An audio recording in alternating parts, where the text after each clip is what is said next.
एक जमाल जिह नाम सो आयो। वाहिगुरु जी का खालसा वाहिगुरु जी की फतेह। जुगो जुग अटल दसां पातशाहियां दे आत्म स्वरूप ज्ञान दे मुजस्मे जी दान दे दाते शब्दा अवतार सतगुरु धन धन साहिब श्री गुरु ग्रंथ साहिब महाराज सच्चे पातशाह जी दे पवित्र चरना कमलों विखे सोभनीक परम सन्मान योग गुरु रूप गुरु सवारे खालसा साध संगत जी। सतगुरां दी महान किरपा दया दृष्टि दे द्वारा आप वडभागे गुरमुख गुरसिख नेमी प्रेमी सतसंगी जो महान पवित्र सूरबीरा महापुरुषां दी धरती अमर शहीद धन धन बाबा दीप सिंह साहब जी शहीद तिन्हां दे पवित्र शहीदगंज साहब जी विखे बड़ी शरधा प्रेमा भावनी दे नाल निता प्रति गुरु की बाणी गुरु के उपदेश दे नाल जुड़दे हो। सतगुरां दीआं साखियां श्री गुरप्रताप सूरज ग्रंथ जी दे विचों लड़ीवार कथा दे रूप दे विच बड़ी भावना दे नाल अपने हिरदे दे विच टिकाउंदे हो। सच्चे पातशाह जी मेहरां करन सरबत गुरु कियां संगतां दियां हाजरियां तन करके मन करके अपने पवित्र चरना कमलों दे विच लवा लैन। आओ जो पिछले दिनों तो आपां लड़ीवार छेवें पातशाह जी का इतिहास सुन रहे हाँ कि श्री अमृतसर साहब जी की धरती ते जगियासू गुरसिखां ने बेनती की महाराज कई बार वेखदे आं कि कई गुरु के सिख अखवाउण वाले गुरमत दी गुरु घर दी गुरबाणी दी गल करदे होए भी एक दूजे दे नाल झगड़ पैंदे लड़ पैंदे ने। ओदा कारण की है? तां सच्चे पातशाह गुरु हरगोबिंद साहब जी ने फरमाया कि भाई गुरसिखो ये जिहड़ी चर्चा है ना ये चार तरह की हुंदी है। पहली चर्चा है वाद, दूजी है हेत, तीजी है जलप ते चौथी है वितंडा। वाद चर्चा का मतलब है कि जिन्हों किसी गुरबाणी के शब्द के अर्थ का जां गुरमत के किसी संकल्प का किसी गल का पता नहीं है, जानकारी नहीं है, और दूजे दे कोलों शरधा प्रेम दे नाल सुन लवे। यह है वाद। एक सुनावे ते बाकी सुन लैन, इहनूं कहंदे वाद। दूजी है हेत कि आपो विच दी गुरमत दे जानन वाले गुरमत दे जो सिखियार्थी ने विद्यार्थी ने, क्योंकि सिख सदा विद्यार्थी रहिंदा है, तो जदों वो एक दूजे दे नाल ज्ञान की चर्चा करन तां जिवें एक दीवा जगदा होवे उहदे थले हनेरा रहिंदा है। जे दो दीवे आमो सामने जग पैण तां दोवें एक दूजे दे थले दा हनेरा मिटा दिंदे ने।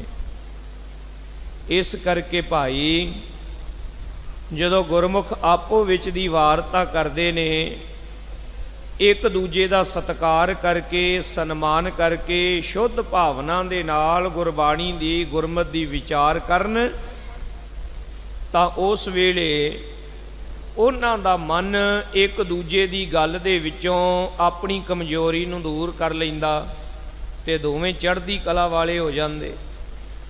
तीसरी चर्चा साध संगत जी छेवें पातशाह जी कहंदे ने वो है जलप कि अपनी गल दी प्रौढ़ता दी जिद ते अड़ जाना भी मेरी गल सच्ची है, अगले दी गल नूं झूठा दसना ते अपनी गल ते दृढ़ हो जाना जी मेरी गल सच्ची है, जो मैं कह दिता ना ये है जलप, ये झगड़ा है।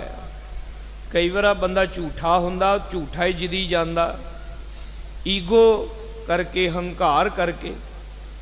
चौथी किस्म की चर्चा हजूर ने दसिया कि यह है वितंडा। आप जिहड़ी गल कही है उहदी परवाह ना करनी, वो तो कुछ होर ही है। ते साध संगत जी, अगले दी गल दा मजाक उड़ाउणा, खिल्ली उड़ाउणी, उगतियां जुगतियां ला के, पुट्ठे सिद्धे तरीके वरत के अगले दी गल नूं गलत साबित करना, उत्ते टांचा करनियां। ते बड़ा दुख भी हुंदा है साखी पढ़ के कि वाद ते हेत वाली तां गल ही साडे विच बहुत थोड़ी है। ये नहीं भी खत्म हो गई है, हैगी है पर थोड़ी है। वाद वाली तां मौजूद है, हेत वाली बहुत थोड़ी है, जल्प वाली बहुत है, वितंडा वाला अंत ही कोई नहीं। असी अपनी जिद ते अड़ जाने आ, भावें मेरे मूँहों गलत गल निकल जावे, मैं अपनी गलती कबूल नहीं करता, मैं अपनी ईगो ते अड़ जाना, सामने वाला अपनी ईगो ते अड़ जाता।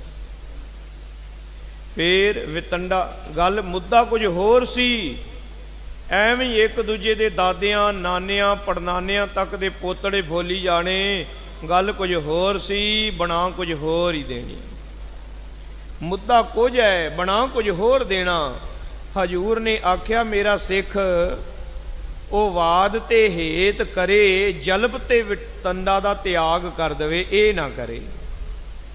जेड़ा ये पहलियां दो चर्चा करेगा वो तो गुरु दियां बख्शिशां दा पात्र है, जेड़ा मगरलियां दो करेगा वो साध संगत जी गुरु दी खुशी दा पात्र नहीं बनेगा।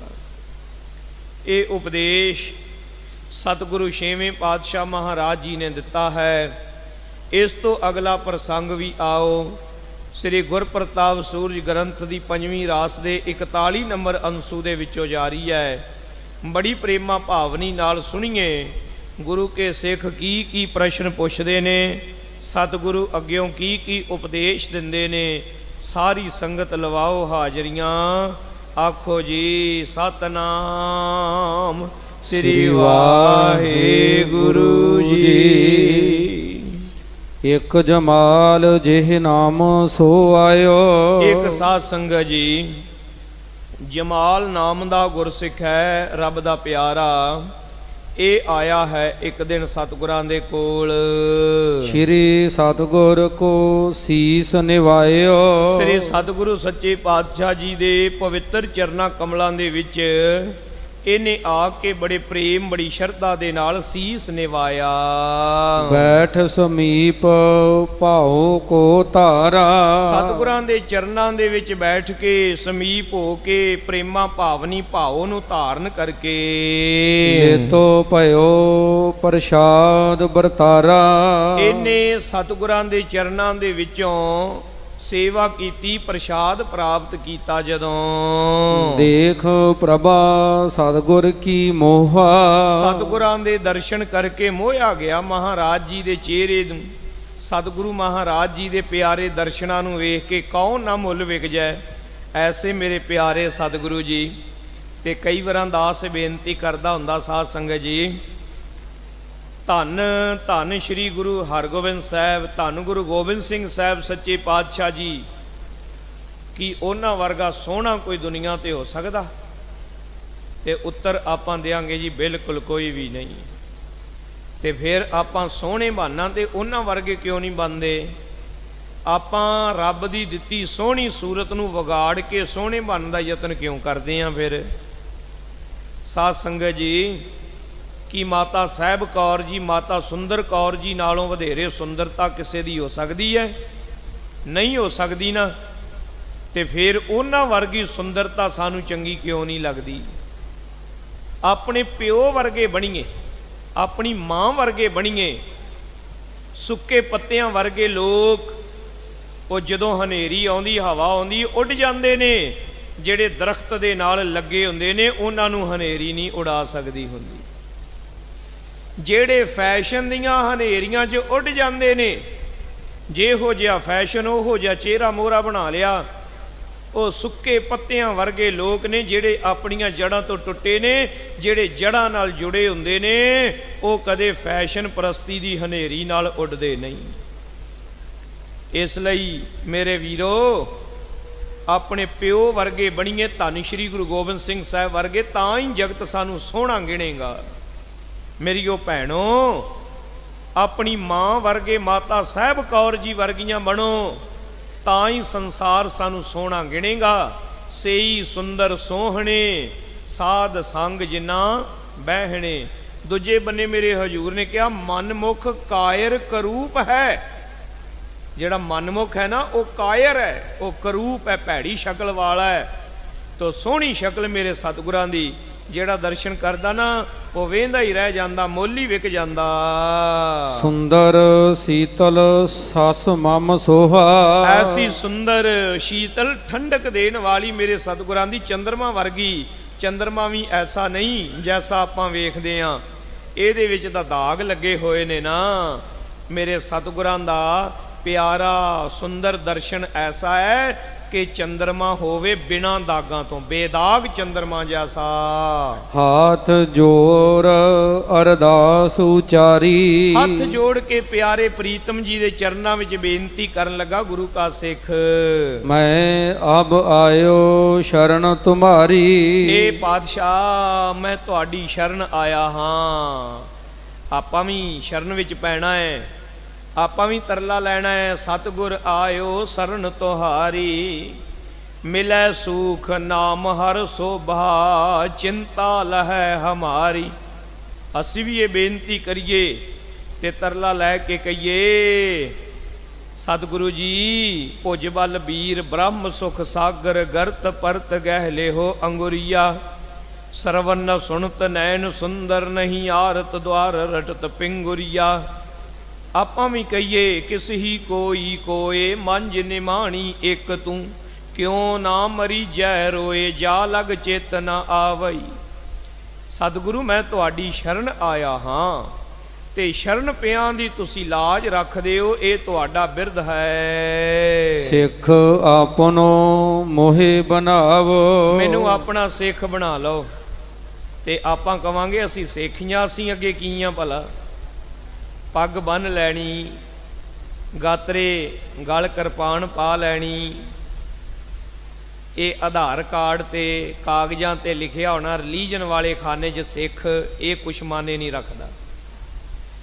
सिख कदों है जदों गुरु मन लवे भी हाँ तू मेरा सिख है। ते जे आपां दावा करी जाइए असी तुहाडे सिख हाँ, असी तुहाडे सिख हाँ, इहदे नाल गल नहीं बनदी। गल उदों बनदी जदों गुरु मान लवे भी हाँ तू वाकई ही मेरा सिख है। साध संगत जी खिमा करना, आप दावे तां हर बंदा ही करी जांदा है, पर दावा जी दा मन्निया जावे गल तां है ना।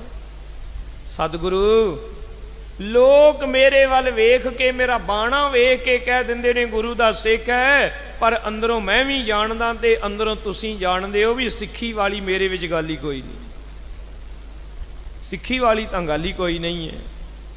बाबा फरीद जी ने आख्या ना भी लोग तो मेरे काले कपड़े वेख के कहते ने दरवेश बाबा आ गया है, ते या खुदा मैं गुनाहां नाल भरिया पिया, मेरे गुनाह जां तू जानदा जां मैं जानदा, लोकां नूं नहीं पता। फरीदा काले मैंडे कपड़े, काला मैंडा वेस। अगला पाठ गुन ही नहीं करना, गुनाही अदक ला के गुनाही भरिया मैं फिरा, लोग कहें दरवेश, लोग मेरे कपड़े वेख के कहते ने रब दा बंदा, पर रब्बा तैनू पता मेरे जिहड़ा पापी कोई नहीं, मेरे जिहड़ा गुनाहगार ही कोई नहीं। नाम परियो भगत गोबिंद का, ए राखो पैज तुम्हारी। सतगुरु लोग मैनू सिख कहंदे ने, हुण किरपा करके मैनू अपना सिख बना भी लवो। सुखदानी उपदेश बतावो, कोई ऐसा प्यारा उपदेश मैनू दिओ जेड़ा वाकया मैनू सिक्खी दे दे, जिस करके वाकया ही मेरा अंदर जेड़ा है ये सिक्खी वाला बन जाए, मेरे अंदर नू सुख मिल जावे।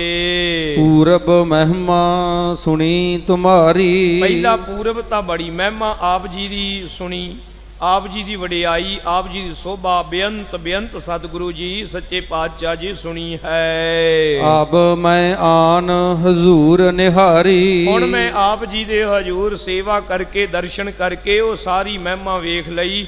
ਜੈਸਾ ਸਤਿਗੁਰ ਸੁਣੀਦਾ ਤੈਸੋ ਹੀ ਮੈਂ ਡੀਠ, ਮੈਂ ਸੁਣਿਆ ਸੀ ਹੁਣ ਮੈਂ ਦੇਖ ਲਿਆ ਹੈ। ਪਰਿਓ ਰਹੋਂਗੋ ਰਾਵਰ ਸ਼ਰਨੀ, ਇਹ ਸਤਿਗੁਰੂ ਜੀ ਮੈਂ ਤੁਹਾਡੀ ਸ਼ਰਨ ਵਿੱਚ ਹੀ ਪਿਆ ਰਵਾਂ, ਐਸੀ ਕਿਰਪਾ ਮੇਰੇ ਤੇ ਕਰੋ। ਕਹੋ ਬਦਨ ਤੇ ਕਰੋ ਸੋ ਕਰਨੀ, ਐਸੀ ਕਿਰਪਾ ਕੀਜੈ ਮੋਹੇ, ਇਹ ਮੇਰੇ ਤੇ ਮਹਾਰਾਜ ਜੀ ਮਿਹਰਮਤ ਵਰਤਾਓ।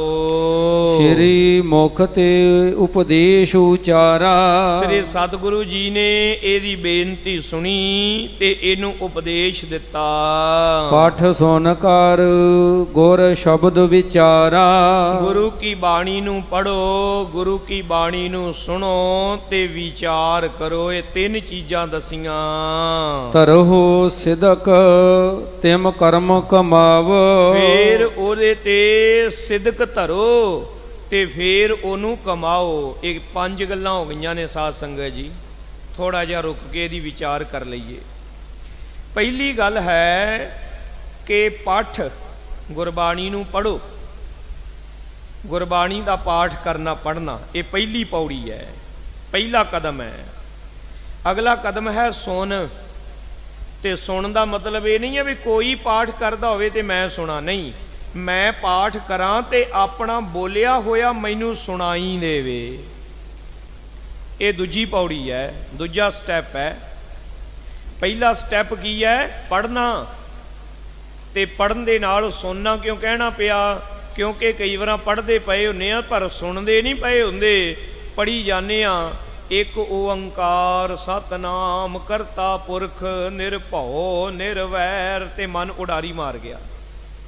ਜਦੋਂ ਆਏ ਨਾ ਕੇਤੀ ਛੁੱਟੀ ਨਾਲ ਮਨ ਵਾਪਸ ਆ ਗਿਆ। ਫਿਰ ਅੰਦਰੇ ਇੱਕ ਸਵਾਲ ਹੋਇਆ, ਮੇਰਿਆ ਮਨਾ, ਮੈਂ ਜਪਜੀ ਸਾਹਿਬ ਦਾ ਪਾਠ ਪੂਰਾ ਕਰ ਵੀ ਲਿਆ, ਕਿਤੇ ਮੈਂ ਵਿੱਚੋਂ ਛੱਡ ਤੇ ਨਹੀਂ ਗਿਆ।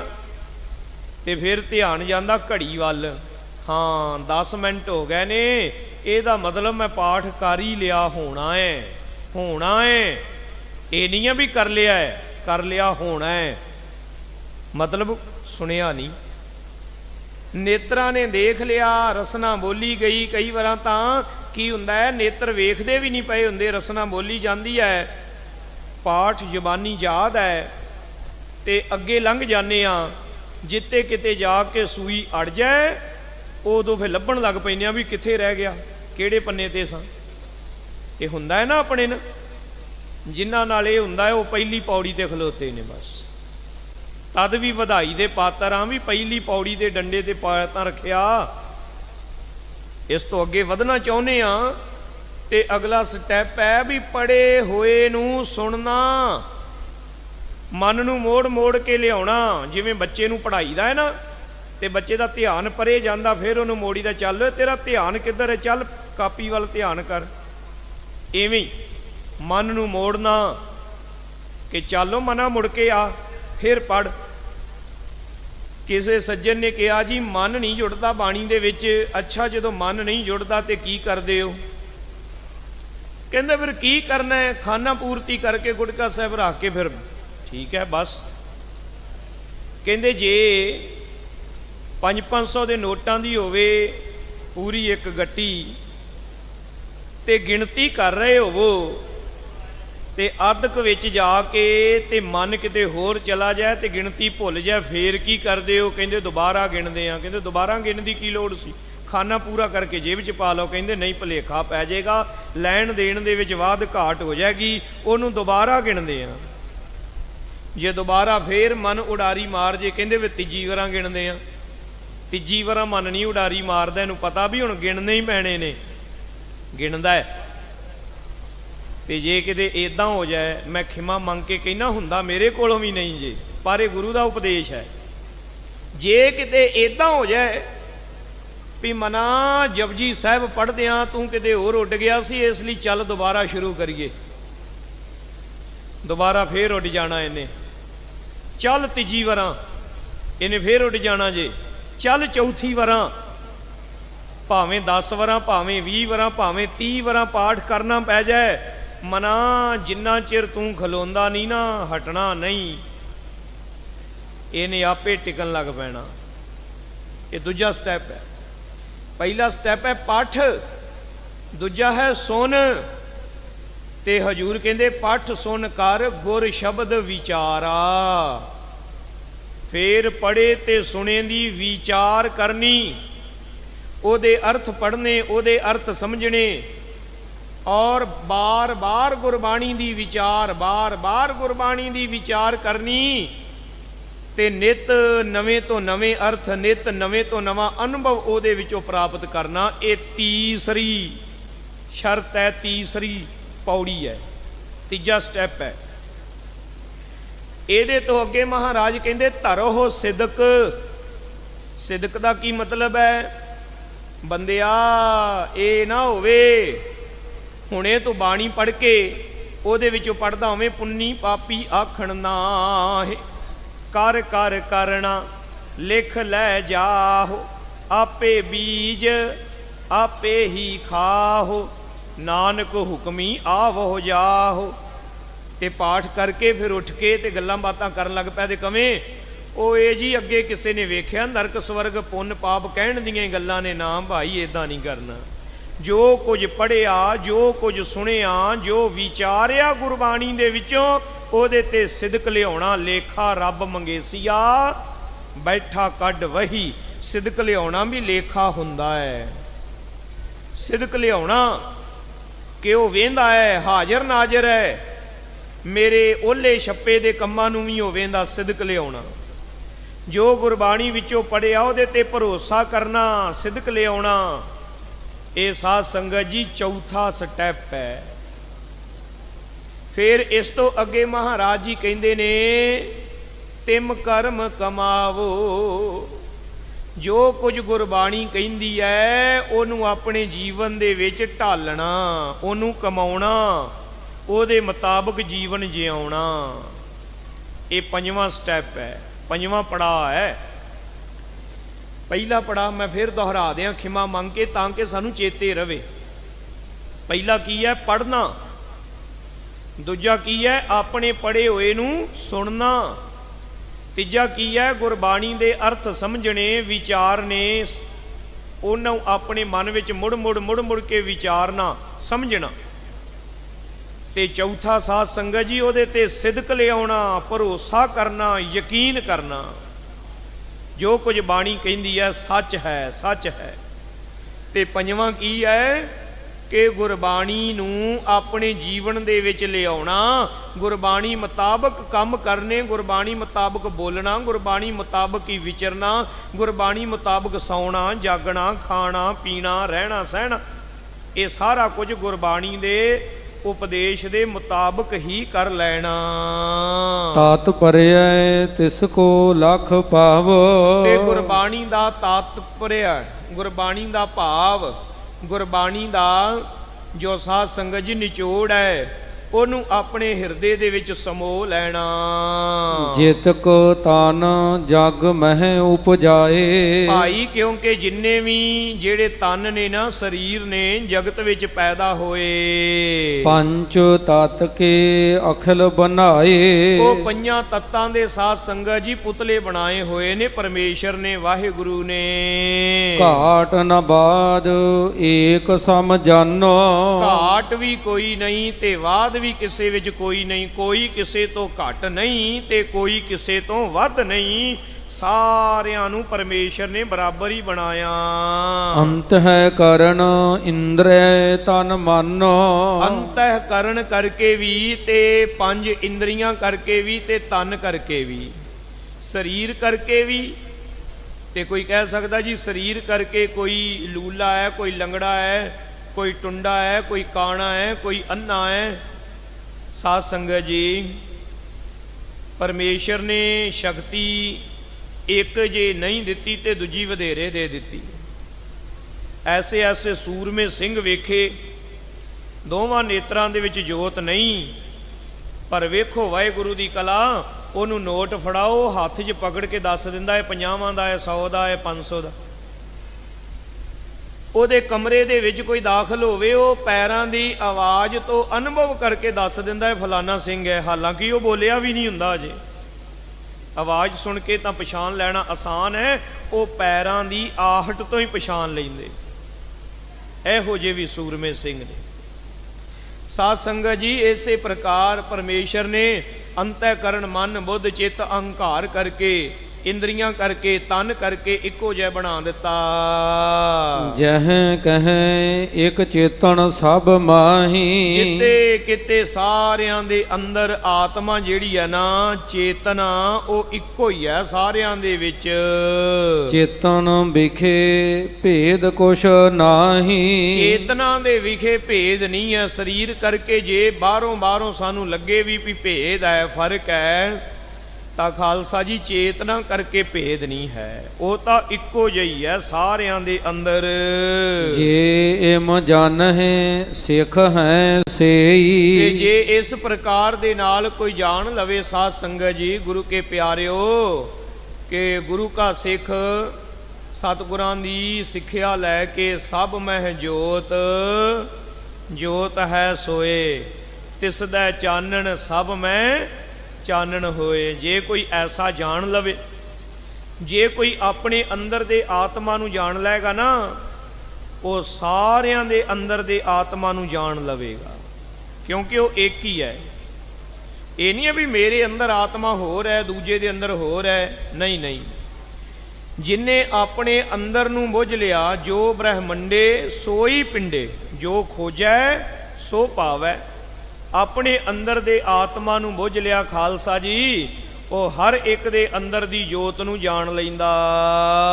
ਜਨਮ ਮਰਨ ਬੰਧਨ ਹੱਥ ਤੇਈ। ਉਹਨੇ ਜੰਮਣ ਮਰਨ ਦੇ ਸਾਰੇ ਬੰਧਨਾਂ ਨੂੰ ਤੋੜ ਦਿੱਤਾ, ਮੁਕਾ ਦਿੱਤਾ ਹੈ। ਸੁਣ ਜਮਾਲ ਨੇ ਪ੍ਰਸ਼ਨ ਬਖਾਨਾ। ਉਹ ਫਿਰ ਜੰਮਣ ਮਰਨ ਦਾ ਜਿਹੜੀ ਖੇਡ ਹੈ ਨਾ ਗੁਰੂ ਪਿਆਰਿਓ, ਉਹਦੇ ਆਪਣੇ ਹੱਥ ਵੱਸ ਹੈ। ਕਰਮਾਂ ਬੱਧਾ ਨਹੀਂ ਉਹ ਆਉਂਦਾ, ਉਹ ਆਪਣੀ ਮਰਜ਼ੀ ਨਾਲ ਹੀ ਆਵੇ ਤੇ ਮਰਜ਼ੀ ਨਾਲ ਹੀ ਜਾਵੇ, ਕਿਉਂਕਿ ਉਹਦੇ ਅੰਦਰ ਹਉਮੈ ਦੀ ਮੈਲ ਦੂਈ ਦਵੈਤ ਖਤਮ ਹੋ ਗਈ ਹੈ। ਇਸ ਲਈ ਜਿਹੜੇ ਬ੍ਰਹਮ ਗਿਆਨੀ ਨੇ ਉਹਨਾਂ ਦੀ ਖੇਡ ਆਪਣੇ ਹੱਥ ਹੈ। ਧੰਨ ਬਾਬਾ ਦੀਪ ਸਿੰਘ ਜੀ, ਉਹ ਮੌਤ ਮਜਬੂਰ ਕਰਕੇ ਤੇ ਨਹੀਂ ਸੀ ਨਾ ਲੈ ਗਈ ਵੀ ਹੁਣ ਜਾਣਾ ਹੀ ਪੈਣਾ। ਉਹ ਹੱਥ ਜੋੜ ਕੇ ਖਲੋਤੀ ਹੈ ਮੌਤ ਵੀ ਬਾਬਾ ਜੀ ਕੀ ਹੁਕਮ ਹੈ? ਤੇ ਬਾਬਾ ਜੀ ਕਹਿੰਦੇ ਲਾਂਬੇ ਹੋ ਜਾ, ਪਹਿਲਾਂ ਦਰਬਾਰ ਸਾਹਿਬ ਤੋਂ ਹੈਦਰੀ ਝੰਡੇ ਲਵਾਉਣੇ ਨੇ ਤੇ ਫੇਰ ਜਾਣਾ ਮਰਜ਼ੀ ਨਾਲ। ਸ਼ਹੀਦ ਭਾਈ ਤਾਰੂ ਸਿੰਘ ਸਾਹਿਬ ਜੀ, ਮੌਤ ਦਰਵਾਜ਼ੇ ਦੇ ਬਾਹਰ ਖਲੋਤੀ ਹੈ। ਭਾਈ ਸਾਹਿਬ ਕੀ ਆਗਿਆ? ਉਹ ਕਹਿੰਦੇ ਨੇ ਬਚਨ ਪੂਰਾ ਹੋਵੇਗਾ ਤਾਂ ਫੇਰ ਜਾਵਾਂਗੇ, ਅਜੇ ਜ਼ਕਰੀਏ ਦੇ ਸਿਰ 'ਚ ਜੁੱਤੀਆਂ ਪੈਣੀਆਂ ਨੇ। 20 ਦਿਨ ਮੌਤ ਵੀ ਉਡੀਕ ਕਰਦੀ ਰਹੀ, ਮਰਜ਼ੀ ਨਾਲ ਤੁਰੇ ਨੇ। ਧੰਨ ਬਾਬਾ ਬੁੱਢਾ ਜੀ ਗੁਰੂ ਹਰਗੋਬਿੰਦ ਸਾਹਿਬ ਜੀ ਨੂੰ ਆਵਾਜ਼ ਮਾਰਦੇ ਨੇ, ਸਤਿਗੁਰੂ ਆ ਜਾਓ, ਇਹ ਨਿਮਾਣੀ ਜਿੰਦ ਚੱਲੀ ਹੈ। 125 ਵਰੇ ਜੀਵਨ ਬਤੀਤ ਕਰ ਲਿਆ। ਸਤਿਗੁਰੂ ਛੇਵੇਂ ਪਾਤਸ਼ਾਹ ਜੀ ਸ੍ਰੀ ਹਰਗੋਬਿੰਦਪੁਰ ਤੋਂ ਤੁਰੇ, ਰਮਦਾਸ ਪਹੁੰਚੇ ਤੇ ਬਾਬਾ ਜੀ ਕਹਿੰਦੇ ਨੇ ਤੁਹਾਨੂੰ ਹੀ ਉਡੀਕਦੇ ਪਏ ਸਾਂ, ਮਤਲਬ ਆਪਣੀ ਮਰਜ਼ੀ 'ਚ ਹੀ ਹੈ ਖੇਡ ਸਾਰੀ, ਆਪ ਹੀ ਰੁਕੇ ਹੋਏ ਸਾਂ। ਇਵੇਂ ਹੀ ਹੈ ਨਾ, ਆਪਾਂ ਜਾਣਾ ਹੋਵੇ ਟ੍ਰੇਨ ਤੇ, ਰੇਲ ਗੱਡੀ ਤੇ, ਸੀਟ ਬੁੱਕ ਹੈ, ਲੇਟ ਹੋ ਸਕਦੇ ਹਾਂ ਭਲਾ? ਨਹੀਂ, ਰੇਲ ਗੱਡੀ ਨੇ ਤੁਰ ਪੈਣਾ ਹੈ। ਪਰ ਖਾਲਸਾ ਜੀ ਜੇ ਕੋਈ VIP ਹੋਵੇ, ਵੱਡਾ ਅਫਸਰ ਹੋਵੇ, ਰੇਲ ਗੱਡੀ ਰੁਕ ਜਾਂਦੀ ਹੈ ਵੀ ਸਾਹ ਬੁਣੀ ਆਉਣਗੇ ਤੇ ਫੇਰ ਚੱਲਣੀ ਹੈ। ਜਹਾਜ਼ ਫਲਾਈਟ ਬੁੱਕ ਹੈ, ਟਿਕਟ ਬੁੱਕ ਹੈ, 1 ਮਿੰਟ ਲੇਟ ਨਹੀਂ ਹੋ ਸਕਦੇ, ਟਾਈਮ ਤੇ ਪਹੁੰਚਣਾ ਪਏਗਾ, ਨਹੀਂ ਤੇ ਜਹਾਜ਼ ਉੱਡ ਜਾਏਗਾ। ਤੇ ਜੇ ਕੋਈ VVIP ਹੋਵੇ ਤਾਂ ਸਵਾਰੀਆਂ ਸਾਰੀਆਂ ਬੈਠੀਆਂ ਨੇ, ਇੰਤਜ਼ਾਰ ਹੋ ਰਿਹਾ ਹੈ, ਕੀ ਗੱਲ ਉੱਡਦਾ ਕਿਉਂ ਨਹੀਂ? ਕਹਿੰਦੇ ਸਾਹ ਬਹਾਦਰ ਆਉਣਗੇ ਤੇ ਜਹਾਜ਼ ਉੱਡੇਗਾ, ਜਿੰਨਾ ਚਿਰ ਉਹ ਨਹੀਂ ਆਉਂਦੇ ਉਹਨਾਂ ਚਿਰ ਨਹੀਂ ਉੱਡਣਾ। ਇੰਨਾ ਹੀ ਫਰਕ ਹੈ ਬ੍ਰਹਮ ਗਿਆਨੀਆਂ ਦਾ ਤੇ ਆਮ ਲੋਕਾਂ ਦਾ। ਆਮ ਬੰਦੇ ਨੂੰ ਮੌਤ ਗਰਦਨ ਤੋਂ ਪਕੜ ਕੇ ਲੈ ਤੁਰਦੀ ਹੈ, ਚੱਲ ਭਈ ਟਾਈਮ ਆ ਗਿਆ ਹੈ, ਤੇ ਬ੍ਰਹਮ ਗਿਆਨੀ ਮਾੜਾ ਜਿਹਾ ਹੱਥ ਕਰ ਦਿੰਦਾ, ਰੁਕ ਜਾ, ਉਹ ਹੱਥ ਜੋੜ ਕੇ ਖਲੋ ਜਾਂਦੀ ਹੈ 7 ਬਚਨ। ਇਸੇ ਤਰ੍ਹਾਂ ਸਤਿਗੁਰੂ 6ਵੇਂ ਪਾਤਸ਼ਾਹ ਜੀ ਨੂੰ ਕਿਹਾ, ਮਹਾਰਾਜ ਸਮਾਂ ਆਇਆ ਹੈ, ਆਗਿਆ ਦਿਓ। ਮੇਰੇ ਹਜੂਰ ਕਹਿੰਦੇ ਨੇ, ਬਾਬਾ ਜੀ ਅਜੇ ਤੁਹਾਡੇ ਕੋਲੋਂ ਅਸੀਂ ਧੰਨ ਗੁਰੂ ਨਾਨਕ ਦੇਵ ਜੀ ਦੀਆਂ, ਧੰਨ ਗੁਰੂ ਅੰਗਦ ਦੇਵ ਜੀ, ਗੁਰੂ ਅਮਰਦਾਸ ਜੀ, ਗੁਰੂ ਰਾਮਦਾਸ ਜੀ, ਗੁਰੂ ਅਰਜਨ ਦੇਵ ਜੀ ਦੀਆਂ ਸਾਖੀਆਂ ਸੁਣਨੀਆਂ। ਮੌਤ ਦਰਵਾਜ਼ੇ ਦੇ ਬਾਹਰ ਖਲੋਤੀ ਹੈ ਤੇ ਬ੍ਰਹਮੰਡਾਂ ਦੇ ਮਾਲਕ ਕਹਿੰਦੇ ਨੇ, ਬਾਬਾ ਜੀ ਤੁਹਾਡੇ ਕੋਲੋਂ ਸਾਖੀਆਂ ਸੁਣਨੀਆਂ।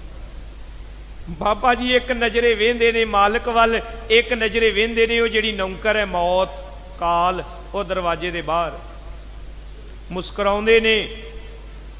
ਫਿਰ ਸਤਿਗੁਰਾਂ ਦੀ ਆਗਿਆ ਮੰਨ ਕੇ ਸਾਖੀਆਂ ਸੁਣਾਉਂਦੇ ਨੇ। ਧੰਨ ਸਤਿਗੁਰੂ ਹਰਗੋਬਿੰਦ ਸਾਹਿਬ ਸੱਚੇ ਪਾਤਸ਼ਾਹ ਜੀ ਮਹਾਰਾਜ ਜੀ ਕਹਿਣ ਲੱਗੇ, ਭਾਈ ਜਿਹਨੇ ਆਤਮ ਗਿਆਨ ਪਾ ਲਿਆ, ਆਪਣੇ ਆਪ ਨੂੰ ਬੁੱਝ ਲਿਆ, ਉਹਦਾ ਜੰਮਣ ਮਰਨ ਨਹੀਂ ਰਹਿ ਜਾਂਦਾ, ਉਹ ਜੰਮਣ ਮਰਨ ਦੇ ਗੇੜਿਆਂ ਚੋਂ ਨਿਕਲ ਜਾਂਦਾ ਹੈ। ਇੱਕ ਚੇਤਨ ਜੇ ਹੈ ਸਭ ਥਾਨਾ, ਇੱਕ ਚੇਤਨਾ ਜਿਹੜੀ ਹੈ, ਚੇਤਨ ਪਰਮੇਸ਼ਰ ਦਾ ਰੂਪ ਹੀ ਹੈ, ਆਤਮਾ ਹੀ ਚੇਤਨ ਹੈ, ਬਾਕੀ ਤਾਂ ਜੜ ਹੈ ਸਾਰਾ। ਜੜ ਦਾ ਮਤਲਬ ਹੈ ਕਿ ਸਾਧ ਸੰਗਤ ਜੀ ਜਿਸ ਦੇ ਅੰਦਰ ਕੋਈ ਚੇਤਨਾ ਨਾ ਹੋਵੇ ਉਹ ਜੜ ਹੈ, ਚੇਤਨ ਤੋਂ ਵਿਹੂਨ। ਆਤਮਾ ਹੀ ਚੇਤਨ ਹੈ, ਬਾਕੀ ਦਾ ਸਭ ਜੜ ਹੈ, ਇਸ ਲਈ ਬਾਕੀ ਤਾਂ ਸਾਰਾ ਪਦਾਰਥ ਹੈ। ਤਉ ਆਹਾਰ ਕਰਬੇ ਇੱਕ ਸੰਗ, ਤਉ ਆਹਾਰ ਕਰਬੇ ਇੱਕ ਸੰਗ। ਤਦ ਵੀ ਵੇਖੋ ਸਾਰੇ ਲੋਕ ਪ੍ਰਸ਼ਾਦਾ ਛਕਦੇ ਨੇ ਨਾ, ਤੇ ਇਦਾਂ ਨਹੀਂ ਹੋ ਸਕਦਾ ਵੀ ਇੱਕ ਜਾਣਾ ਪ੍ਰਸ਼ਾਦਾ ਛਕ ਲਵੇ ਤੇ ਬਾਕੀ ਸਾਰੇ ਵੀ ਰੱਜ ਜਾਣ। ਕਿਉਂ ਨਾ ਤ੍ਰਿਪਤ ਹੋਵੇ ਸਰਬੰਗ, ਇਹ ਮਹਾਰਾਜ ਸੱਚੇ ਪਾਤਸ਼ਾਹ ਜੀ ਇੱਕ ਪਰ ਭੋਜਨ ਛਕ ਲਵੇ ਤੇ ਬਾਕੀ ਸਾਰੇ ਰੱਜ ਜਾਣ, ਜੇ ਇੱਕ ਹੀ ਆਤਮਾ ਸਭ ਦੇ ਵਿੱਚ।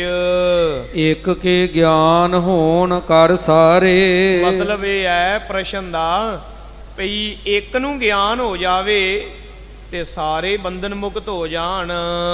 ਕਿਉਂ ਅਗਿਆਨ ਖੋਏ ਨਹਿ ਸਾਰੇ, ਕਿਉਂਕਿ ਆਤਮਾ ਤਾਂ ਇੱਕੋ ਹੀ ਹੈ, ਫਿਰ ਸਾਰਿਆਂ ਦੇ ਅੰਦਰ ਇੱਕ ਨੂੰ ਗਿਆਨ ਹੋ ਗਿਆ ਤੇ ਬਾਕੀਆਂ ਦਾ ਅਗਿਆਨ ਕਿਉਂ ਰਹਿ ਗਿਆ। ਜੋ ਅਚਵਹਿ ਸੋਈ ਤ੍ਰਿਪਤਾਵੈ, ਜਿਹੜਾ ਭੋਜਨ ਛਕੇਗਾ ਉਹੀ ਰੱਜੇਗਾ, ਮਤਲਬ ਜਿਹਨੂੰ ਬ੍ਰਹਮ ਗਿਆਨ ਮਿਲੇਗਾ ਉਹੀ ਮੁਕਤ ਹੋਵੇਗਾ।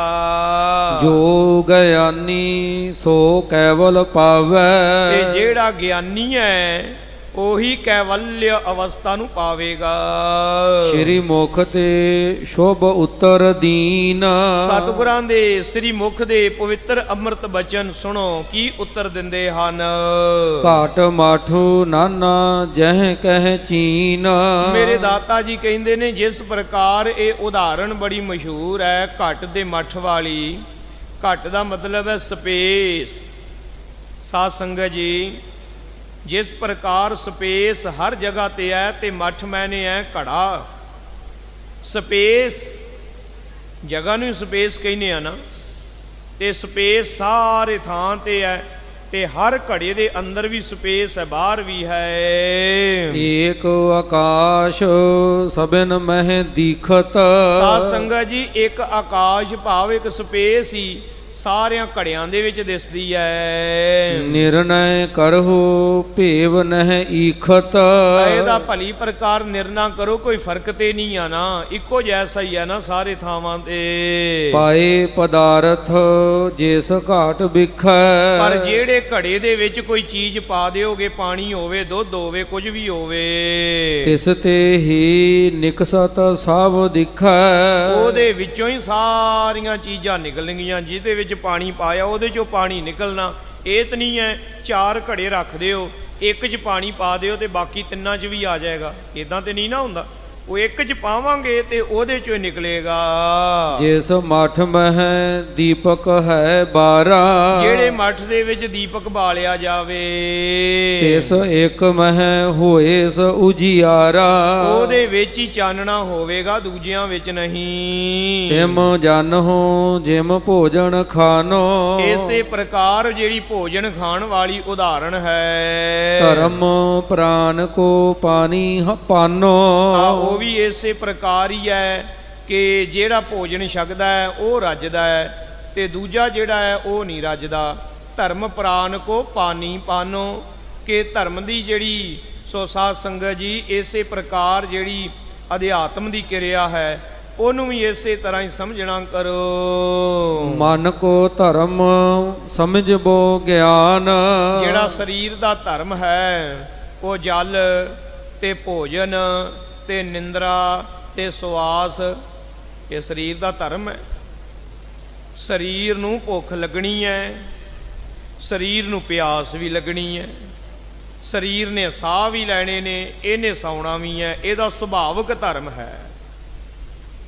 ਤੇ ਜਿਹੜਾ ਮਨ ਦਾ ਧਰਮ ਹੈ ਉਹ ਕੀ ਹੈ? ਗਿਆਨ।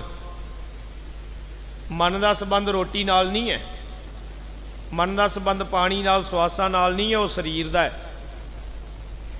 ਤੇ ਸਰੀਰ ਨੂੰ ਤਕਲੀਫ ਹੋਵੇਗੀ, ਉਹ ਮਨ ਨੂੰ ਮਹਿਸੂਸ ਹੋਵੇਗੀ, ਪਰ ਸਿੱਧਾ ਸੰਬੰਧ ਨਹੀਂ ਹੈ ਮਨ ਦਾ ਰੋਟੀ ਨਾਲ ਪਾਣੀ ਨਾਲ।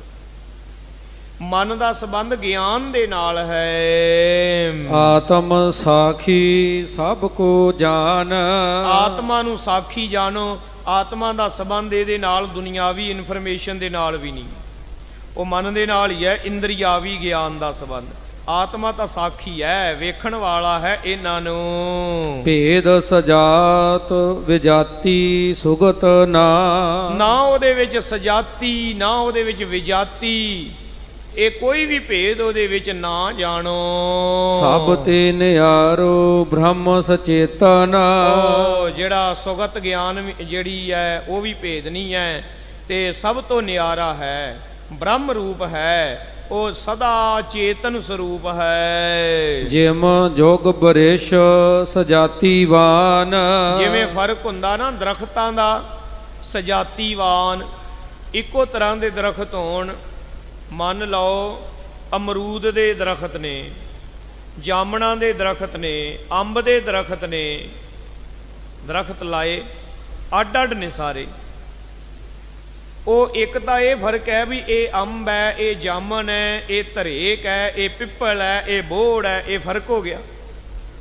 ਇੱਕ ਇਹ ਹੈ ਵੀ ਸਾਰੇ ਰੁੱਖ ਅੰਬਾਂ ਦੇ ਹੀ ਨੇ, ਪਰ ਉਹਨਾਂ ਵਿੱਚ ਵੀ ਫਰਕ ਹੈ ਵੀ ਇਹ ਜਿਹੜੇ ਨੇ ਦਸ਼ਹਿਰੀ ਅੰਬ ਨੇ, ਇਹ ਚੌਸੇ ਨੇ, ਇਹ ਦੂਜੇ ਤੀਜੇ ਨੇ, ਇਹ ਵੀ ਫਰਕ ਹੈ। ਇਸ ਲਈ ਇੱਕ ਤਾਂ ਵਿਜਾਤੀ ਭੇਦ ਵੀ ਹੈ, ਇੱਕ ਸਜਾਤੀ ਭੇਦ ਵੀ ਹੈ। ਤਥਾ ਬ੍ਰਹਮ ਤੇ ਬ੍ਰਹਮ ਨਾ ਆਨ, ਇਸੇ ਤਰ੍ਹਾਂ ਬ੍ਰਹਮ ਦੇ ਵਿੱਚ ਕੋਈ ਭੇਦ ਨਹੀਂ ਹੈ ਵੀ ਇਹ ਆਤਮਾ ਇਦਾਂ ਦਾ ਹੈ, ਇਹ ਆਤਮਾ ਇਦਾਂ ਦਾ ਹੈ, ਨਾ, ਉਹ ਇੱਕ ਹੀ ਹੈ, ਉਹਦੇ ਵਿੱਚ ਕੋਈ ਅੰਤਰ ਨਹੀਂ। ਜਿਮ ਤਾਰ ਪੱਥਰ ਅਹੈ ਵਿਜਾਤੀ, ਜਿਮ ਤਾਰ ਪੱਥਰ ਅਹੈ ਵਿਜਾਤੀ, ਜਿਵੇਂ ਤਾਰ ਰੁੱਖ ਹੈ ਤੇ ਪੱਥਰ ਹੈ, ਫਰਕ ਹੈ ਨਾ। ਪੱਥਰ ਕੁਝ ਹੋਰ ਚੀਜ਼ ਹੈ, ਦਰਖਤ ਕੁਝ ਹੋਰ ਚੀਜ਼ ਹੈ, ਉਹਨਾਂ ਦਾ ਆਪੋ ਵਿੱਚ ਕੋਈ ਮੇਲ ਜੋਲ ਨਹੀਂ, ਵਿਜਾਤੀ ਭੇਦ ਹੈ। ਤਿਮ ਭੀ ਬ੍ਰਹਮ ਕੇ ਨਹਿ ਬਖਿਆਤੀ, ਇਸ ਤਰ੍ਹਾਂ ਨਾ ਵਿਜਾਤੀ ਭੇਦ ਤੇ ਨਾ ਸਜਾਤੀ, ਬ੍ਰਹਮ ਦੇ ਵਿੱਚ ਆਤਮਾ 'ਚ ਕੋਈ ਭੇਦ ਨਹੀਂ ਹੈ, ਇੱਕੋ ਹੀ ਹਨ। ਚੇਤਨ ਬ੍ਰਹਮ ਜਗਤ ਜੜ ਅਹੈ, ਬ੍ਰਹਮ ਚੇਤਨ ਹੈ, ਜਗਤ ਜੜ ਹੈ ਸਾਰਾ। ਭਏ ਵਿਜਾਤੀ ਦੋਨੋਂ ਲਹੈ, ਦੋਵੇਂ ਵਿਜਾਤੀ ਨੇ, ਅੱਡ ਅੱਡ ਹਨ। ਬ੍ਰਹਮ ਕੁਝ ਹੋਰ ਹੈ ਤੇ ਜਗਤ ਕੁਝ ਹੋਰ ਹੈ। ਬ੍ਰਹਮ ਸਦਾ ਸਤ ਚਿਤ ਅਬਿਨਾਸ਼ੀ, ਬ੍ਰਹਮ ਸਤ ਹੈ, ਚਿਤ ਹੈ, ਆਨੰਦ ਹੈ, ਅਬਨਾਸੀ ਹੈ ਸਦਾ। ਜੜ ਕਲਪਤ ਮਿਥਿਆ ਸਭ ਨਾਛੀ, ਇਹ ਜੜ ਪਦਾਰਥ ਹੈ।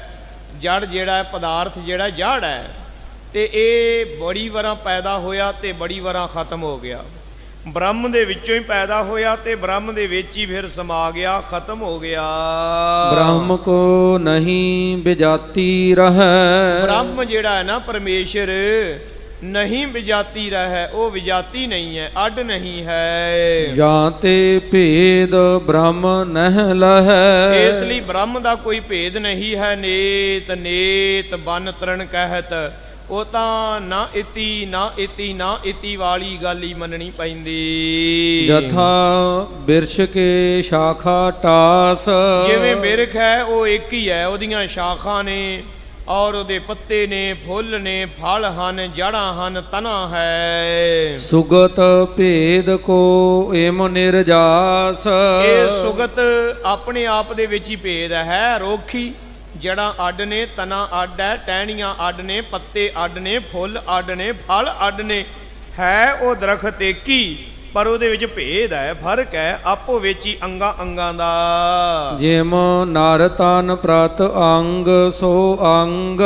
ਜਿਵੇਂ ਮਨੁੱਖ ਇੱਕ ਹੀ ਹੈ, ਪਰ ਅੱਖਾਂ ਵੱਖ ਨੇ, ਕੰਨ ਵੱਖ ਨੇ, ਹੱਥ ਵੱਖ ਨੇ, ਪੈਰ ਵੱਖ ਨੇ, ਮੂੰਹ ਹੋਰ ਹੈ, ਦੰਦ ਹੋਰ ਨੇ, ਜੀਭਾ। ਇਵੇਂ ਹੀ ਸਰੀਰ ਇੱਕ ਹੈ, ਪਰ ਅੰਗਾਂ ਦਾ ਆਪੋ ਵਿੱਚ ਹੀ ਫਰਕ ਹੈ। ਨਹਿ ਚੇਤਨ ਕੈ ਅਹੈ ਅਨੰਗ। ਉਹ ਜਿਹੜੀ ਚੇਤਨਤਾ ਹੈ ਨਾ, ਉਹ ਜਿਹੜਾ ਸਰੀਰ ਹੈ ਇਹ ਚੇਤਨ ਨਹੀਂ ਹੈ, ਦਰਖਤ ਚੇਤਨ ਨਹੀਂ ਹੈ। ਤੇ ਪਰਮੇਸ਼ਰ ਜਿਹੜਾ ਹੈ ਉਹ ਚੇਤਨ ਸਰੂਪ ਹੈ। ਬ੍ਰਹਮ ਦੇ ਵਿੱਚ ਸੁਗਤ ਭੇਦ ਵੀ ਨਹੀਂ ਹੈ। ਉਹ ਫਰਕ ਜੋ ਆਪਣੇ ਆਪ ਦੇ ਵਿੱਚ ਹੀ ਪ੍ਰਤੀਤ ਹੋਵੇ ਉਹ ਵੀ ਨਹੀਂ ਹੈ। ਜਿਵੇਂ ਬ੍ਰਿਸ਼ ਦੇ ਟਹਿਣਿਆਂ ਦਾ, ਸਰੀਰ ਦੇ ਅੰਗਾਂ ਦਾ। ਬ੍ਰਹਮ ਆਤਮਾ ਏਮ ਨਿਰਧਾਰੋ। ਬ੍ਰਹਮ ਆਤਮਾ ਨੂੰ ਇਸ ਪ੍ਰਕਾਰ ਦੇ ਨਾਲ ਨਿਰਣਾ ਕਰ ਲਓ, ਇਹ ਜਿਹੜੀ ਆਤਮਾ ਹੈ ਇਹ ਬ੍ਰਹਮ ਦਾ ਸਰੂਪ ਹੈ। ਪ੍ਰਾਤਮਾ ਪਾਰ ਬ੍ਰਹਮ ਕਾ ਰੂਪ। ਨਾ ਇਹ ਬੂਢਾ, ਨਾ ਇਹ ਬਾਲਾ, ਨਾ ਇਸ ਦੋਖ ਨਹੀਂ ਜਮਜਾਲਾ। ਇਸ ਤਰ੍ਹਾਂ ਸਮਝੋ। ਨਿਰਗੁਣ ਸਭ ਮਹਿ ਨਿਰਆਕਾਰੋ। ਇਹ ਨਿਰਗੁਣ ਹੈ, ਸਾਰਿਆਂ ਤੋਂ ਵੱਖਰਾ ਤੇ ਨਿਰਆਕਾਰ ਹੈ ਆਤਮਾ। ਜਿਹੜੇ ਕਹਿੰਦੇ ਨਾ ਸਾਨੂੰ ਆਤਮਾ ਦਿਸੀ ਹੈ, ਆਤਮਾ ਦਾ ਤੇ ਆਕਾਰ ਹੀ ਕੋਈ ਨਹੀਂ, ਆਤਮਾ ਦਾ ਤੇ ਰੂਪ ਹੀ ਕੋਈ ਨਹੀਂ, ਰੰਗ ਹੀ ਕੋਈ ਨਹੀਂ। ਇਸ ਲਈ ਇਹ ਪਖੰਡ ਹੁੰਦੇ ਨੇ ਸਾਰੇ। ਲਿਪਹਿ ਨਾ ਸਰਬ ਬੀਚ ਅਰ ਨਿਆਰੋ। ਲਿਪਹਿ ਇਹ ਸਾਰਿਆਂ ਤੋਂ ਅਲੇਪ ਹੈ।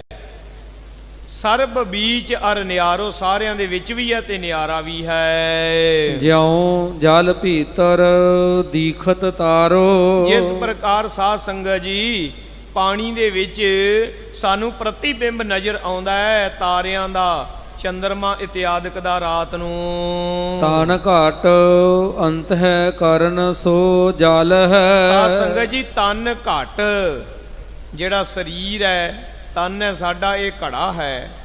ਅੰਤఃਕਰਨ ਜਿਹੜਾ ਮਨ ਹੈ ਸਾਡਾ, ਇਹ ਜਲ ਹੈ। ਇਸ ਤਰ੍ਹਾਂ ਸਮਝਣਾ ਕਰੋ। ਬ੍ਰਹਮ ਚੰਦ ਪ੍ਰਤਿਬਿੰਬ ਸਤੁਲ ਹੈ। ਇਹ ਆਤਮਾ ਉਹਦੇ ਵਿੱਚ ਚੰਦਰਮਾ ਦਾ ਪਰਛਾਵਾਂ ਹੈ।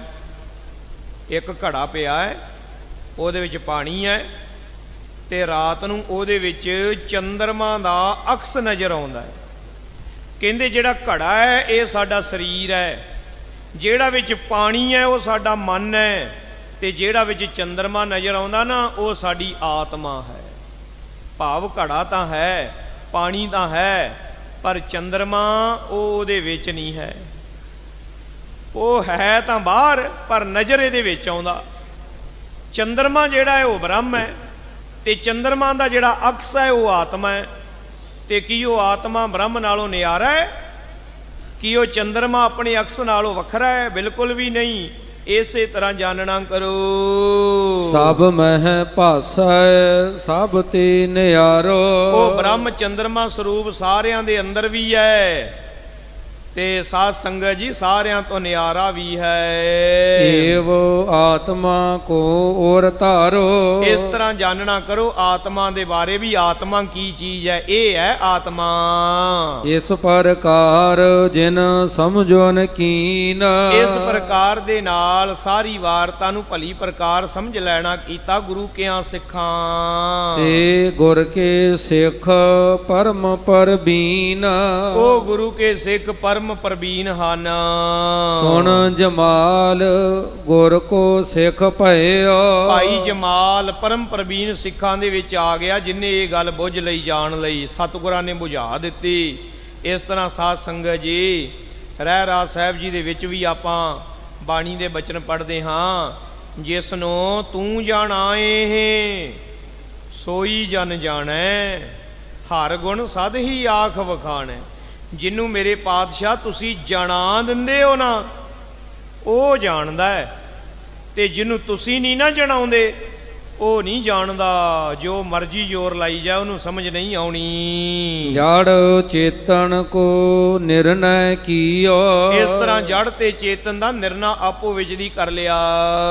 ਕੁੱਕੋ ਸਿੱਖ ਵਧਾਵਨ ਜੋਏ, ਕੁੱਕੋ ਗੁਰੂ ਕੇ ਸਿੱਖ ਦਾ ਨਾਮ ਹੈ ਭਾਈ ਕੁੱਕੋ ਜੀ, ਤੇ ਸਿੱਖ ਵਧਾਵਨ ਗੁਰੂ ਕਾ ਸਿੱਖ ਹੈ ਜਿਸ ਦਾ ਨਾਮ ਭਾਈ ਵਧਾਵਨ ਹੈ। ਇਹ ਦੋਵੇਂ ਜਾਣੇ ਸੰਗ ਅਨੰਤਾ ਦੂਸਰ ਹੋਏ, ਸਾਧ ਸੰਗਤ ਜੀ ਇਹਨਾਂ ਦੇ ਨਾਲ ਇੱਕ ਭਾਈ ਅਨੰਤਾ ਵੀ ਹੈ। ਪਰੇ ਸ਼ਰਨ ਸ਼੍ਰੀ ਹਰਿ ਗੋਬਿੰਦ, ਉਹ ਇਸ ਤਰ੍ਹਾਂ ਵੀ ਕਹਿੰਦੇ ਨੇ ਭਾਈ ਕੁੱਕੋ ਵਧਾਵਨ ਇਹਦੀ ਗੋਤ ਹੈ, ਇਹਨੂੰ ਇੱਕ ਗਿਣ ਲਿਆ ਤੇ ਅਨੰਤੇ ਨੂੰ ਦੂਜਾ ਗਿਣ ਲਿਆ।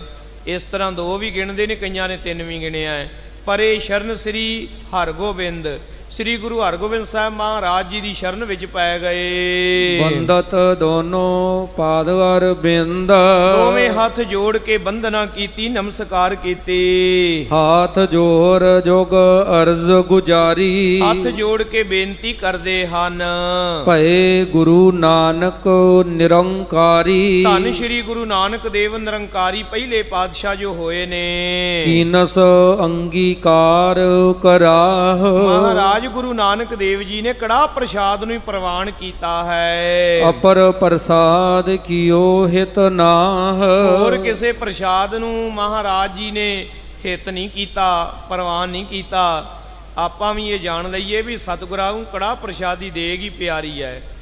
ਸਾਧ ਸੰਗਤ ਜੀ ਠੀਕ ਹੈ, ਕੋਈ ਗੱਲ ਨਹੀਂ ਹੈ, ਆਪਾਂ ਹੋਰ ਵੀ ਪਕਵਾਨ ਗੁਰੂ ਕੀ ਹਜ਼ੂਰੀ ਲੰਗਰ ਵਿੱਚ ਵਰਤਾ ਸਕਦੇ ਹਾਂ, ਪਰ ਬੇਨਤੀ ਇਹ ਹੈ ਦੇਗ ਕਰਾਇਆ ਸਤਿਗੁਰੂ ਬਹੁਤੇ ਪ੍ਰਸੰਨ ਹੁੰਦੇ ਨੇ। ਆ ਲੱਡੂਆਂ ਤੇ ਸਾਧ ਸੰਗਤ ਜੀ ਬਰਫੀਆਂ ਤੇ ਸਤਿਗੁਰੂ ਉਹਨੇ ਪ੍ਰਸੰਨ ਨਹੀਂ ਹੁੰਦੇ, ਕਿਉਂਕਿ ਸਤਿਗੁਰਾਂ ਨੂੰ ਕੜਾਹ ਪ੍ਰਸ਼ਾਦ ਹੀ ਬਹੁਤਾ ਪਸੰਦ ਹੈ। ਇਸ ਮਹਿ ਕਿਆ ਕਾਰਨ ਗੁਰ ਰਾਖਾ, ਸਤਿਗੁਰੂ ਛੇਵੇਂ ਪਾਤਸ਼ਾਹ ਜੀ ਇਹਦਾ ਕੀ ਕਾਰਨ ਹੈ? ਗੁਰੂ ਨਾਨਕ ਦੇਵ ਜੀ ਨੂੰ ਕੜਾਹ ਪ੍ਰਸ਼ਾਦ ਹੀ ਕਿਉਂ ਬਹੁਤਾ ਚੰਗਾ ਲੱਗਾ? ਨਹਿ ਪਕਵਾਨ ਆਨ ਕੋ ਕਾਂਖਾ, ਹੋਰ ਬਾਕੀ ਪਕਵਾਨ ਸਤਿਗੁਰਾਂ ਨੂੰ ਨਹੀਂ ਚੰਗੇ ਲੱਗੇ। ਵੀ ਮਹਾਰਾਜ ਕਹਿ ਦਿੰਦੇ ਖੀਰ ਦਾ ਪ੍ਰਸ਼ਾਦ ਹੀ ਵਰਤੇਗਾ ਗੁਰੂ ਘਰ ਵਿੱਚ, ਮਹਾਰਾਜ ਕਹਿੰਦੇ ਲੱਡੂ ਹੀ ਵਰਤਿਆ ਕਰਨਗੇ, ਜਾਂ ਇੱਥੇ ਜਿਹੜਾ ਹੈ ਕੋਈ ਹੋਰ ਪ੍ਰਸ਼ਾਦ ਕਹਿ ਦਿੰਦੇ ਫਲਾਨਾ ਹੀ ਵਰਤੇਗਾ। ਇਸ ਕਰਕੇ ਕੜਾਹ ਪ੍ਰਸ਼ਾਦ ਹੀ ਕਿਉਂ ਹੈ? ਸੁਣ ਸ਼੍ਰੀ ਮੁਖ ਤੇ ਬਾਕ ਉਚਾਰਾ, ਸੁਣ ਕੇ ਸ੍ਰੀ ਮੁਖ ਤੋਂ ਸੱਚੇ ਪਾਤਸ਼ਾਹ ਮਹਾਰਾਜ ਜੀ ਨੇ ਬਚਨ ਉਚਾਰਿਆ। ਉਤਮ ਲਖੋ ਗੁਰੂ ਅਵਤਾਰਾ, ਭਾਈ ਧੰਨ ਗੁਰੂ ਨਾਨਕ ਦੇਵ ਜੀ ਸਾਰੇ ਨਬੀਆਂ ਔਲੀਆ ਅੰਬੀਆ ਪੈਗੰਬਰਾਂ ਦੇ ਵਿੱਚੋਂ, ਅਵਤਾਰਾਂ ਦੇ ਵਿੱਚੋਂ ਸਾਰਿਆਂ ਤੋਂ ਵੱਡੇ ਗੁਰੂ ਅਵਤਾਰ ਹੋਏ ਨੇ, ਸਾਰਿਆਂ ਤੋਂ ਵੱਡੀ ਸੋਭਾ ਵਾਲੇ ਨੇ ਗੁਰੂ ਨਾਨਕ ਦੇਵ ਜੀ। ਸਭ ਤੇ ਉੱਤਮ ਤਥਾ ਕਰਾਹੂ, ਉਸੇ ਤਰ੍ਹਾਂ ਗੁਰੂ ਘਰ ਦਾ ਪ੍ਰਸ਼ਾਦ ਹੈ ਨਾ ਜਿਹੜਾ ਕੜਾਹ ਪ੍ਰਸ਼ਾਦ, ਇਹ ਵੀ ਸਭ ਤੋਂ ਉੱਤਮ ਹੈ। ਸਾਧ ਸੰਗਤ ਜੀ ਬਾਕੀ ਦੇ ਪਕਵਾਨਾਂ ਦੇ ਨਾਲ ਕੜਾਹ ਪ੍ਰਸ਼ਾਦ ਦੀ ਜਿਹੜੀ ਨਿਊਟ੍ਰੀਸ਼ਨ ਵੈਲਿਊ ਹੈ ਨਾ, ਇਹਨੂੰ ਕਿਤੇ ਚੈੱਕ ਕਰੋ। ਆ ਜਿਹੜਾ ਇੰਟਰਨੈਟ ਤੇ ਆਮ ਭਰ ਲੈ ਉਹ ਨਹੀਂ, ਉਹ ਤਾਂ ਮੈਦੇ ਦਾ ਬਣਿਆ ਹੋਇਆ ਕੜਾਹ ਹੋਵੇਗਾ ਜਿਹਦੀ ਨਿਊਟ੍ਰੀਸ਼ਨ ਵੈਲਿਊ ਉਹ ਦੱਸਣਗੇ ਇੰਟਰਨੈਟ ਤੇ, ਉਹ ਨਹੀਂ। ਇਹ ਜਿਹੜਾ ਮੋਟੇ ਆਟੇ ਦਾ ਕੜਾਹ ਪ੍ਰਸ਼ਾਦ ਤਿਆਰ ਹੋਇਆ ਨਾ ਇੱਥੇ ਗੁਰੂ ਘਰ ਦੇ ਵਿੱਚ, ਇਹਦੇ ਵਿੱਚ ਫਾਈਬਰ ਬਹੁਤ ਹੈ, ਇਹਦੇ ਵਿੱਚ ਸਾਧ ਸੰਗਤ ਜੀ ਮਿਨਰਲਸ ਵੀ ਬਹੁਤ ਨੇ। ਇਸ ਕੜਾਹ ਪ੍ਰਸ਼ਾਦ ਦੀ ਦੇਗ ਦੇ ਵਿੱਚ ਬੜੀ એનર્ਜੀ ਹੈ, ਬੜੀ ਸ਼ਕਤੀ ਹੈ। ਜਿਹੜਾ ਅੱਜ ਕੱਲ੍ਹ ਆਪਾਂ ਹਰ ਇੱਕ ਚੀਜ਼ ਦੀ ਵੇਖਦੇ ਨਾ ਨਿਊਟ੍ਰੀਸ਼ਨ ਵੈਲਿਊ ਕੀ ਹੈ ਇਹਦੀ। ਇੱਕ ਗੋਰੇ ਨੇ, ਨਾਂ ਮੈਨੂੰ ਵਿਸਰ ਗਿਆ ਹੈ, ਉਹ ਕਾਫੀ ਸਾਲ ਪਹਿਲਾਂ ਇਸ ਚੀਜ਼ ਤੇ ਸਰਚ ਕੀਤੀ ਤੇ ਉਹਨੇ ਆਖਿਆ ਸੀ ਸਭ ਤੋਂ ਵਧੀਆ ਦੁਨੀਆ ਦਾ ਬ੍ਰੇਕਫਾਸਟ ਜਿਹੜਾ ਹੈ ਉਹ ਗੁਰਦੁਆਰੇ ਵਿੱਚੋਂ ਮਿਲਦਾ ਹੈ, ਕੜਾਹ ਪ੍ਰਸ਼ਾਦੀ ਦੇ। ਵੀ ਸਾਰਾ ਉਹਨੇ ਚੈੱਕ ਕੀਤਾ ਨਾ ਵੀ ਗੁਰੂ ਕੇ ਸਿੱਖ ਜਿਹੜੇ ਨੇ ਅੰਮ੍ਰਿਤ ਵੇਲੇ ਗੁਰੂ ਘਰ ਆਉਣ ਵਾਲੇ, ਅਸੀਂ ਤਾਂ ਹੁਣ ਇਦਾਂ ਦਾ ਹੋ ਗਿਆ ਨਾ ਵੀ ਚਾਹ ਪਾਣੀ ਦਾ ਪ੍ਰਬੰਧ ਪਹਿਲਾਂ ਹੀ ਹੋ ਜਾਂਦਾ ਹੈ।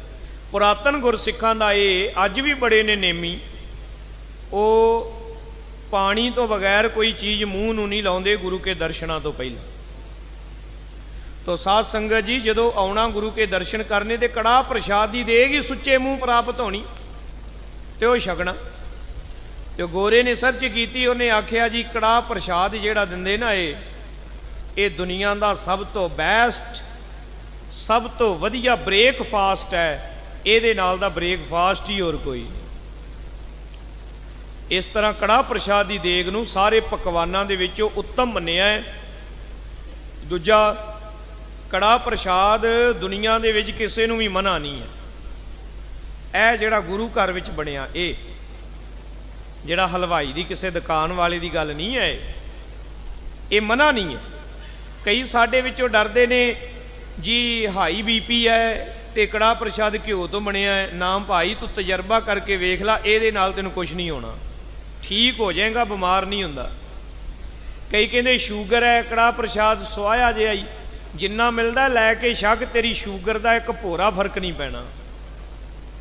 ਇੱਕ ਤਾਂ ਇਹਦੇ ਵਿੱਚ ਦੈਵੀ ਗੁਰੂ ਕੀ ਮਿਹਰਾਮਤ, ਗੁਰੂ ਦੀ ਕਿਰਪਾ ਵਰਤਦੀ ਹੈ, ਤੇ ਦੂਸਰਾ ਕਿ ਇਹਦੀ ਬਣਤਰ ਹੀ ਇਦਾਂ ਦੀ ਹੈ ਕਿ ਇਹਨੇ ਤੇਰੇ ਸਰੀਰ ਨੂੰ ਬਿਮਾਰ ਬਿਲਕੁਲ ਵੀ ਨਹੀਂ ਕਰਨਾ, ਇਹਨੇ ਤੇਰੇ ਸਰੀਰ ਨੂੰ ਤੰਦਰੁਸਤੀ ਹੀ ਦੇਣੀ ਹੈ, ਐਨਰਜੀ, ਤਾਕਤ ਹੀ ਦੇਣੀ ਹੈ। ਅੰਗੀਕਾਰਿਓ ਸੰਗਤ ਮਾਹੂ, ਤਾਂ ਸੰਗਤ ਦੇ ਵਿੱਚ ਕੜਾਹ ਪ੍ਰਸ਼ਾਦ ਹੀ ਮਹਾਰਾਜ ਨੇ ਸੱਚੇ ਪਾਤਸ਼ਾਹ ਨੇ ਪ੍ਰਵਾਨ ਕੀਤਾ, ਹੋਰ ਕੋਈ ਮਠਿਆਈ ਕੋਈ ਪਕਵਾਨ ਨਹੀਂ। ਏਮ ਗੁਰ ਸ਼ਬਦ ਅਹੈ ਉਪਦੇਸ਼, ਇਸੇ ਤਰ੍ਹਾਂ ਸਭ ਤੋਂ ਉੱਤਮ ਉਪਦੇਸ਼ ਦੁਨੀਆ ਤੇ ਗੁਰੂ ਕੀ ਬਾਣੀ ਦਾ ਸ਼ਬਦ ਹੈ। ਸਭ ਤੇ ਸ਼੍ਰੀ ਸਤਨਾਮ ਵਿਸ਼ੇਸ਼, ਸਾਰਿਆਂ ਗੁਰ ਮੰਤਰਾਂ ਦੇ ਵਿੱਚੋਂ ਵਿਸ਼ੇਸ਼ ਗੁਰ ਮੰਤਰ ਸਭ ਤੋਂ ਉੱਚਾ ਵਾਹਿਗੁਰੂ ਗੁਰ ਮੰਤਰ ਹੈ। ਗੁਰ ਗਾਦੀ ਸਥਿਰ ਹੈ ਜਬ ਲੋ, ਇਹ ਗੁਰਤਾ ਗੱਦੀ ਜਗਤ ਦੇ ਵਿੱਚ ਸੰਸਾਰ ਦੇ ਵਿੱਚ ਜਿੰਨਾ ਚਿਰ ਸਥਿਰ ਹੈ। ਇਸ ਵੇਲੇ ਗੁਰਤਾ ਗੱਦੀ ਤੇ ਧੰਨ ਧੰਨ ਸ਼੍ਰੀ ਗੁਰੂ ਗ੍ਰੰਥ ਸਾਹਿਬ ਸੱਚੇ ਪਾਤਸ਼ਾਹ ਮਹਾਰਾਜ ਜੀ ਸ਼ਬਦ ਰੂਪ ਦੇ ਵਿੱਚ। ਤੇ ਖਾਲਸਾ ਜੀ, ਇਹ ਜਿਹੜਾ ਜਗਤ ਹੈ ਨਾ, ਜਿੰਨਾ ਚਿਰ ਕਾਇਮ ਦਾਇਮ ਰਹਿਣਾ ਹੈ ਉਹਨਾਂ ਚਿਰ ਮੇਰੇ ਸਤਿਗੁਰਾਂ ਦੀ ਗੱਦੀ ਨੇ ਕਾਇਮ ਦਾਇਮ ਰਹਿਣਾ ਹੈ। ਜਿੰਨਾ ਚਿਰ ਗੁਰੂ ਨਾਨਕ ਦੀ ਗੁਰਤਾ ਗੱਦੀ ਕਾਇਮ ਹੈ, ਅਟਲ ਹੈ ਜਗਤ ਦੇ ਵਿੱਚ। ਬੀਨ ਬੀਨ ਨੀਕੀ ਵਥ ਤਬਲਾ, ਚੁਣ ਚੁਣ ਕੇ ਸਭ ਤੋਂ ਉੱਤਮ ਵਸਤੂ ਗੁਰੂ ਘਰ ਦੇ ਵਿੱਚ ਦਿੱਤੀ ਜਾਣੀ। ਛੇਵੇਂ ਪਾਤਸ਼ਾਹ ਨੇ ਕਿਹਾ ਕੁਝ ਵਸਤੂਆਂ ਦੇ ਦਿੱਤੀਆਂ ਨੇ, ਕੁਝ ਵਸਤੂਆਂ ਰਹਿੰਦੀਆਂ ਨੇ, ਉਹ ਦੇਣੀਆਂ ਨੇ, ਉਹ 10ਵੇਂ ਪਾਤਸ਼ਾਹ ਨੇ ਦੇਣੀਆਂ ਨੇ ਜਾ ਕੇ। ਹੁਣ ਇਹ ਇਹਦਾ ਇਸ਼ਾਰਾ ਹੈ। ਕੁਝ ਵਸਤੂਆਂ ਗੁਰੂ ਨਾਨਕ ਦੇਵ ਜੀ ਤੋਂ ਲੈ ਕੇ 6ਵੇਂ ਪਾਤਸ਼ਾਹ ਤੱਕ ਮਿਲ ਗਈਆਂ ਨੇ, ਕੁਝ ਵਸਤੂਆਂ ਰਹਿੰਦੀਆਂ ਨੇ, ਉਹ ਅੱਗੇ ਜਾ ਕੇ 10ਵੇਂ ਪਾਤਸ਼ਾਹ ਤੱਕ ਮਿਲ ਜਾਣਗੀਆਂ। ਨਿਜ ਸਿੱਖਣ ਕੋ ਸਭ ਹੀ ਦੈ ਹੈ, ਆਪਣੇ ਸਿੱਖਾਂ ਨੂੰ ਹਰ ਇੱਕ ਚੀਜ਼ ਦੁਨੀਆ ਦੀ ਸਭ ਤੋਂ ਉੱਤਮ, ਸਭ ਤੋਂ ਵਧੀਆ ਬਖਸ਼ਿਸ਼ ਹੋਵੇਗੀ। ਵੱਡ ਭਾਗੀ ਗੁਰਮੁਖ ਬਨ ਲੈ ਹੈ, ਵੱਡੇ ਭਾਗਾਂ ਵਾਲੇ ਜਿਹੜੇ ਗੁਰਮੁਖ ਬਣਨਗੇ ਉਹ ਲੈ ਲੈਣਗੇ, ਜਿਹੜੇ ਮਨਮੁਖ ਹੋਣਗੇ ਉਹ ਕਹਿਣਗੇ ਝੋਲੀ ਪਰੇ ਕਰ ਲੈਣਗੇ, ਮੂੰਹ ਘੁਮਾ ਲੈਣਗੇ। ਉਹ ਕਹਿਣਗੇ ਅੰਮ੍ਰਿਤ ਵੀ ਨਹੀਂ ਚੰਗਾ ਲੱਗਦਾ, ਕਕਾਰ ਵੀ ਨਹੀਂ ਚੰਗੇ ਲੱਗਦੇ, ਦਾੜਾ ਵੀ ਨਹੀਂ ਚੰਗਾ ਲੱਗਦਾ, ਉਹ ਇਸ ਤਰ੍ਹਾਂ ਕਹਿਣਗੇ। ਉਹ ਕਹਿਣਗੇ ਇਸ਼ਨਾਨ ਵੀ ਨਹੀਂ ਚੰਗਾ ਲੱਗਦਾ, ਬਾਣੀ ਵੀ ਨਹੀਂ ਚੰਗੀ ਲੱਗਦੀ, ਉਹ ਰਹਿ ਜਾਣਗੇ।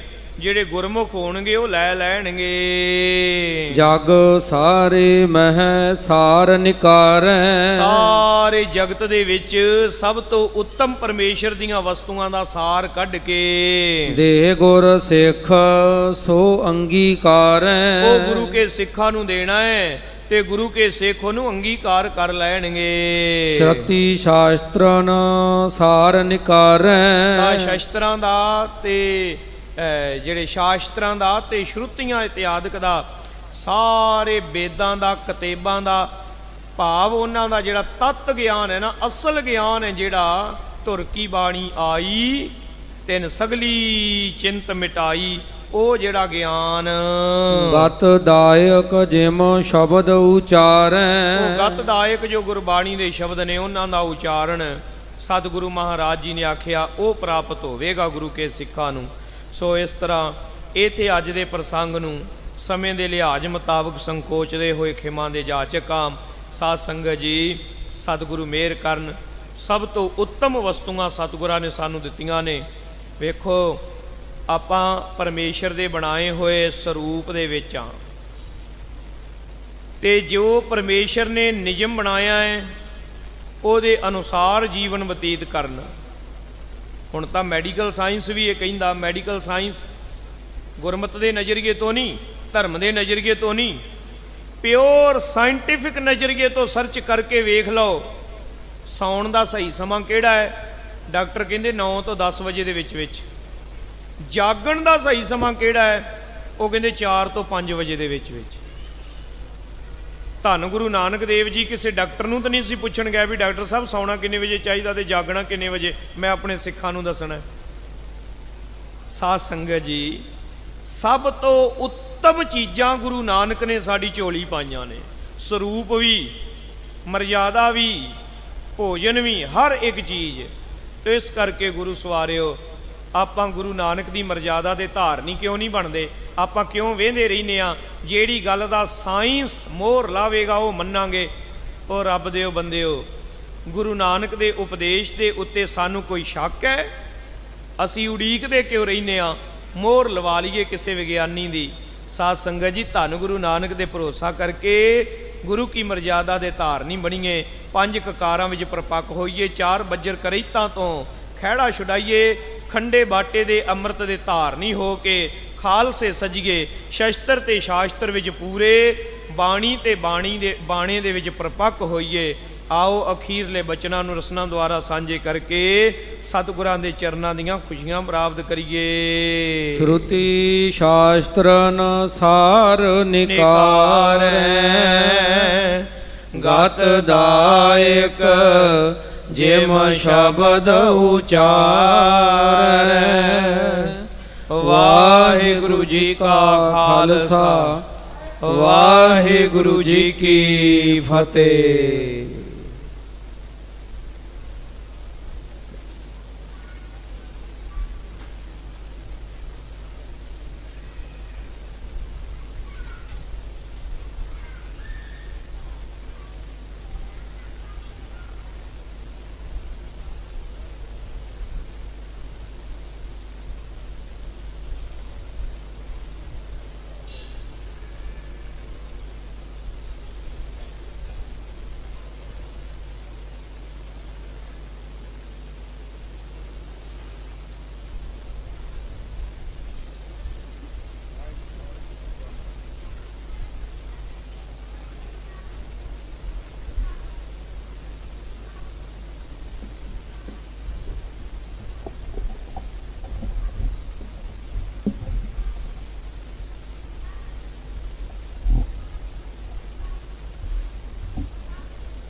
श्री वाहिगुरु जी।